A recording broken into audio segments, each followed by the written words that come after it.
In this lesson, we're going to learn the round punch in walking stance. And specifically, we're going to be doing reverse round punch. So, reverse round punch. When we say round punch, we're talking about a punch that comes this way.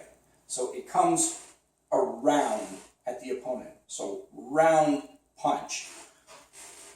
However, this should not be confused with a hook punch from boxing, for example, where the punch would be more of a looping type punch like this. This is not what we're doing. We're not looping our punch because boxers have their wrists taped, they're wearing gloves. That protects them from having a broken hand or a broken wrist.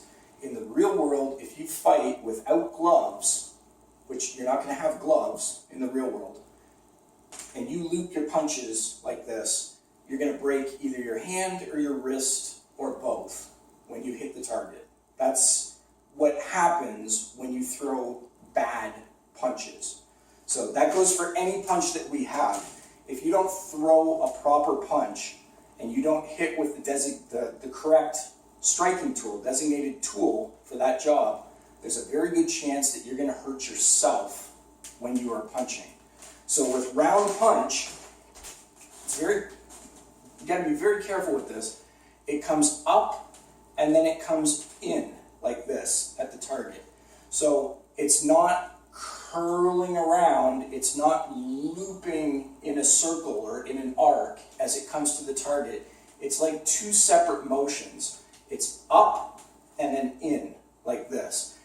Up to be able to get up over the shoulder of your opponent so that you clear the shoulder, and then in to be able to strike the opponent.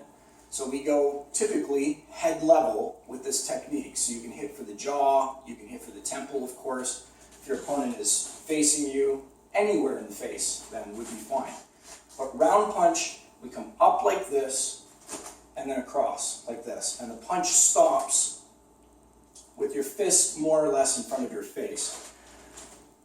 In Taekwondo, they give some different names to different variations of the round punch. Sometimes they call it a crescent punch, sometimes they call it a turning punch, sometimes they call it an angle punch.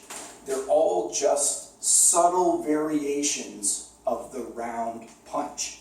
The round punch is simply this. So start with this other arm in front of your body to load it up and create power. Come up and in, just like this. That is round punch.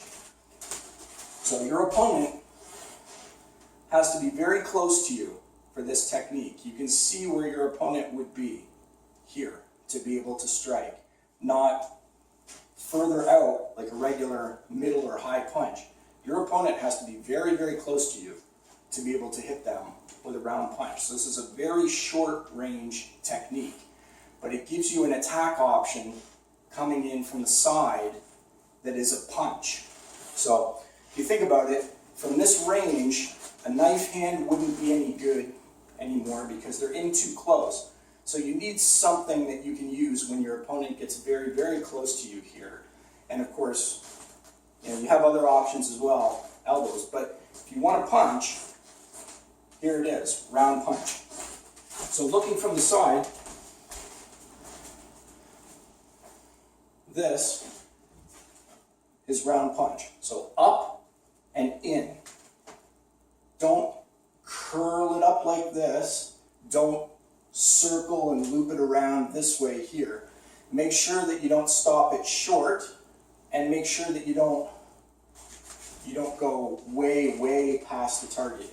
You just need to come in front of you this way and stop. This is fine. So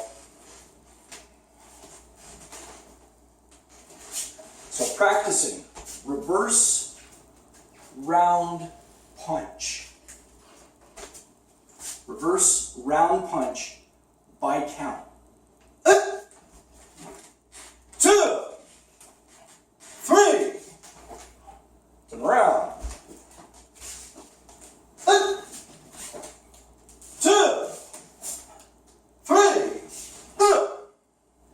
round. Good. So again, the striking tool with this, the first two knuckles on the fist.